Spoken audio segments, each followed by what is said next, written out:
privilege, the judge ruled that Baldoni can file an amended complaint on allegations relating to interference with contract. Do you think he will?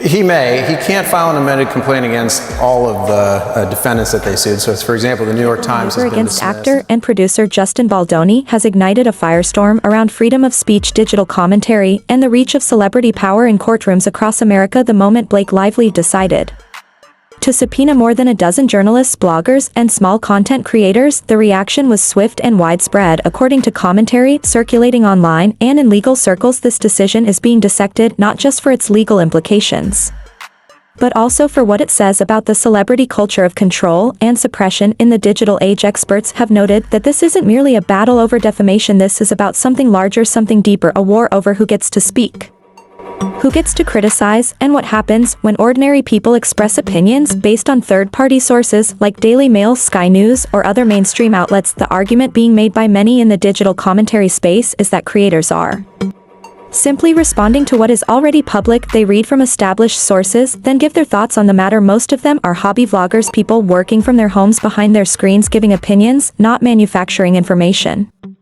not inventing headlines, but simply relaying what is already reported and interpreting it through their unique perspectives. The issue at the heart of the criticism against Blake Lively is whether she is crossing a line by using legal force to obtain personal data, financial information, and identities of people who may have little more than a few hundred or even just a few dozen followers. Some of the subpoenas reportedly target creators with only 38 subscribers, which is seen by many as a gross overreach and potentially abusive behavior. Legal and media experts have come forward to warn about the dangerous precedent this might set. One expert, Schiffer, CEO of Reputation Management Consultants, said that when a powerful Hollywood figure begins to demand IP addresses and PayPal receipts from hobby vloggers, it feels like a direct assault on the First Amendment. He likened it to mugging free speech in broad daylight and warned that such tactics will alienate fans and could turn public goodwill into hostility. For many, the very optics of this legal move are troubling. Watching a Hollywood millionaire unleash what some are calling a subpoena bloodbath against low-profile internet creators appears to them less like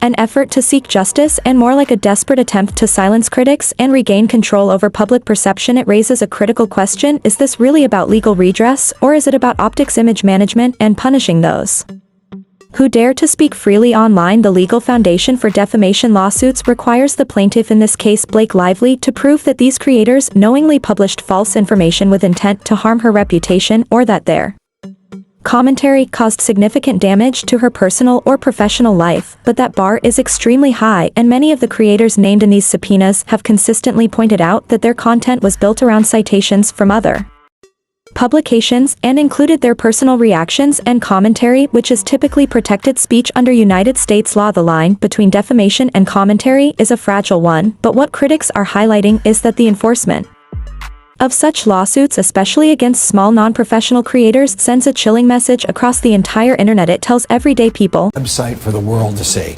Have them see the truth and determine the truth for themselves. Federal court subpoenas legal threats or financial ruin. This approach is not just perceived as aggressive, it is being framed as a form of digital authoritarianism by some, especially when it involves someone like Blake Lively, who until recently maintained a relatively favorable public image based on charm, wit, and a carefully curated persona. Many have noted the stark contrast between that image and the current legal strategy, which feels more aligned with intimidation than justice. The damage here may not be just legal or financial for those targeted, but also cultural, in the sense that it might discourage free exchange of ideas and analysis around celebrity behavior in general. Fans, casual observers, and social media users who see their peers being dragged into courtrooms for expressing opinions might begin to self-censor or withdraw altogether, which would have a lasting negative impact on the landscape of digital commentary, where critical thought and dialogue are the lifeblood of engagement. This growing divide between celebrities and the public is being spotlighted in real time, and what makes it even more problematic, according to some experts, is that many fans are not even aware of these behind-the-scenes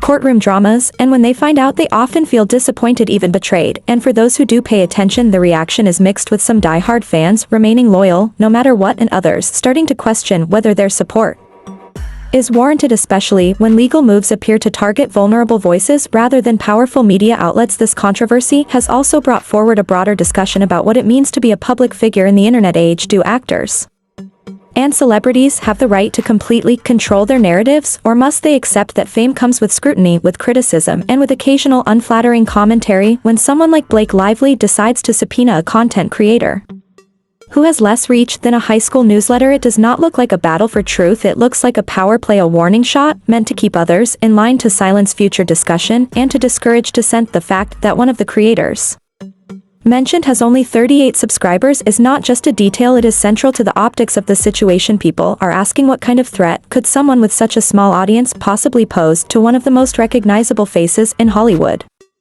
The answer, according to critics, is none, which is why they argue this legal move feels more like bullying than litigation. The public court of opinion, where reputations rise and fall, is beginning to weigh in, and the verdict is starting to shift.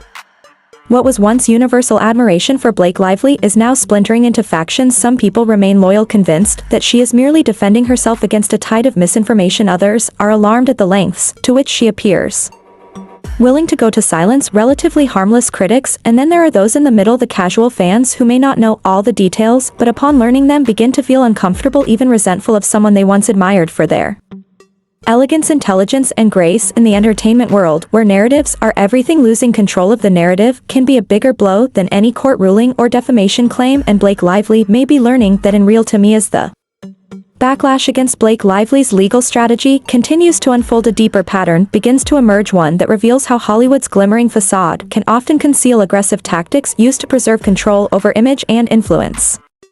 The controversy isn't just about subpoenas anymore, it's about what those subpoenas represent, a shift in how celebrities are starting to weaponize the legal system against online creators and small independent voices who dare to question the narrative and ask uncomfortable questions. Blake Lively's decision to subpoena more than a dozen vloggers, bloggers, and small news commentators is being interpreted by many as a clear message: fall in line or face legal consequences. What makes this even more shocking is the scale and nature of the targets, some of them with under 50 subscribers, others who never profited financially from their content, and a few who simply reposted links to larger media coverage or shared brief opinionated clips. The level of reach or influence wasn't what made them targets, rather it appears their willingness to critique or even speculate openly was enough to trigger this sweeping legal response. One expert described this move as the Hollywood equivalent of clubbing baby seals for sport, a brutal analogy, but one that has gained traction because it illustrates the perceived imbalance of power between a multimillionaire actress and creators who often film videos from their bedrooms on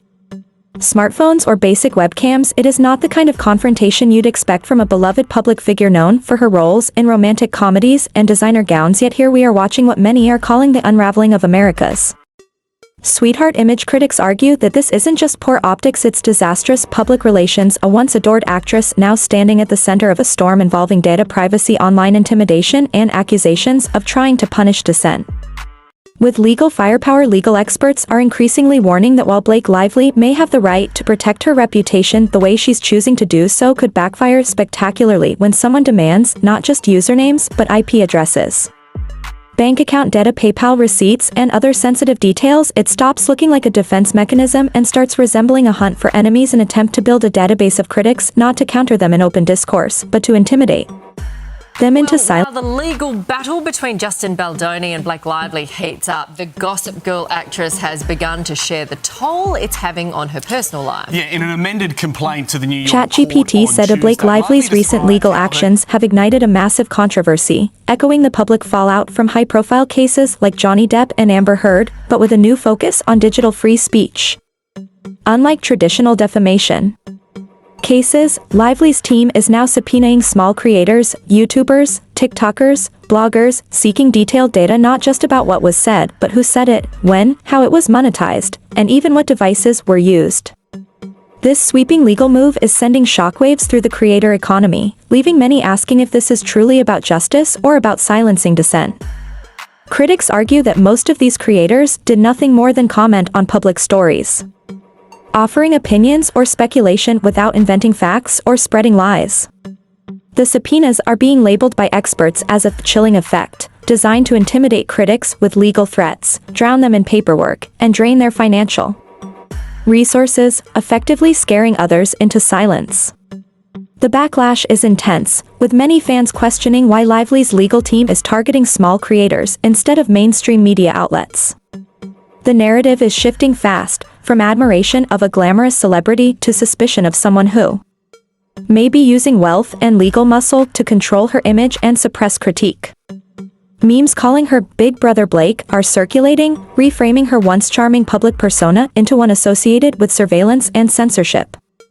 This controversy is now a symbol of a larger conversation about celebrity control versus digital free speech, as creators and civil rights advocates rally to defend the right to comment on public figures without fear of being sued into silence. Small creators, some of whom are everyday people with regular jobs, are sharing emotional accounts of anxiety and fear, scrambling to fund legal defenses or shutting down channels altogether. Meanwhile, Blake Lively's silence and lack of transparency are fueling more distrust, as no clear explanation has been given for why these particular creators were singled out.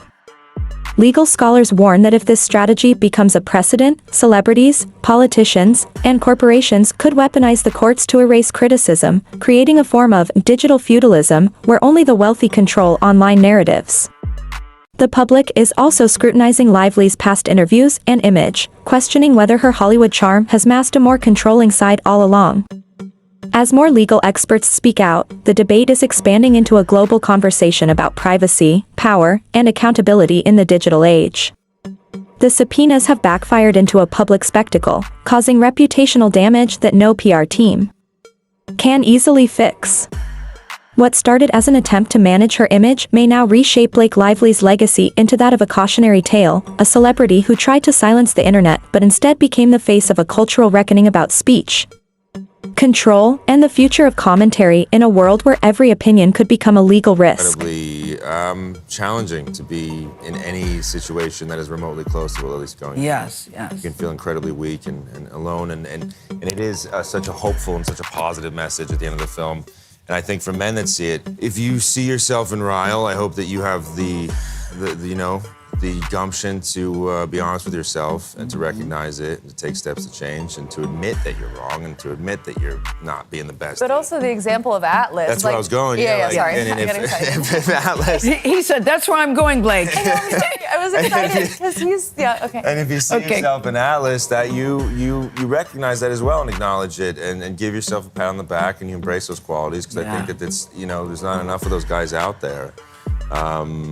Who are strong and who don't need anything. A story about Hollywood. It is a story about the world we are creating, a world where expression can be punished and opinion can be treated as crime, a world where the line between personal and public is constantly shifting, and where the powerful can reach into your home, your computer, your thoughts, and demand that you justify them in court. And amid all this, Blake Lively remains silent. Her team offers no statements. Her social media remains polished and curated, as if none of this is happening.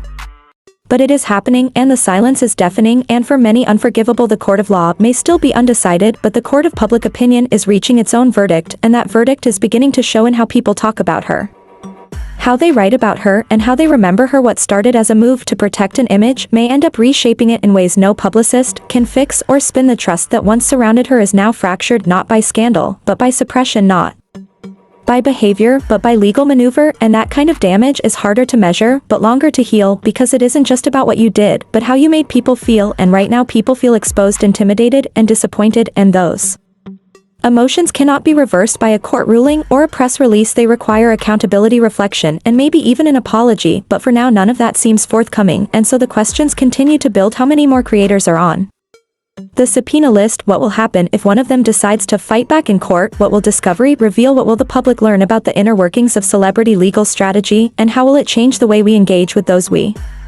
once admired? It is a moment of reckoning for more than just one actress. It is a reckoning for a culture that has long allowed fame to shield behavior and silence to substitute for truth, and the reckoning is just beginning. Hollywood Meltdown. And yeah, we saved the most dramatic plot twist for last, because Blake Lively's legal crusade has officially entered the Cinematic Sins Hall of Fame for worst PR move by a rom-com veteran since Meg Ryan did In the Cut, and we say that with love and legal caution. But seriously, what started as a private defense of reputation has now spiraled into a full-blown public disaster, and the irony would be hilarious if it weren't actually terrifying. Blake Lively subpoenaed creators with less subscribers than your grandma's banana bread recipe, and that's not a joke. One of the channels reportedly dragged into this federal legal mess had 38 subscribers. 38, that's less than the number of people in one line at Starbucks on A Monday morning, what exactly was the legal threat here, Blake? A recycled thumbnail or a clickbait caption? Because if that's the standard, then someone better subpoena the entire internet. The message this sends is loud, clear, and completely dystopian.